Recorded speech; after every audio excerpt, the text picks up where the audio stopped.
اور جب موسیٰ نے اپنی قوم کے لیے ہم سے پانی مانگا تو ہم نے کہا کہ اپنی لاٹھی پتھر پر مارو. انہوں نے لاٹھی ماری تو اس میں سے 12 چشمے پھوٹ نکلے اور تمام لوگوں نے اپنا اپنا گھاٹ معلوم کر کے پانی پی لیا.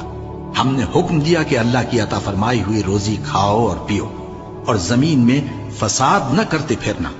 اور جب تم نے کہا کہ موسیٰ ہم سے ایک ہی کھانے پر صبر نہیں ہو سکتا تو اپنے پروردگار سے دعا کیجئے کہ ترکاری اور ککڑی اور گیہوں اور مسور اور پیاز وغیرہ جو نباتات زمین سے اگتی ہیں ہمارے لیے پیدا کر دے.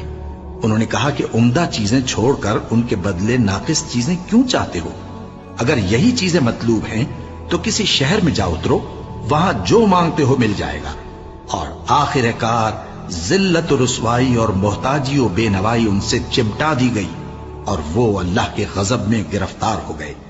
یہ اس لیے کہ وہ اللہ کی آیتوں سے انکار کرتے تھے اور اس کے نبیوں کو ناحق قتل کر دیتے تھے، یعنی اس لیے کہ نافرمانی کیے جاتے اور حد سے بڑھے جاتے تھے.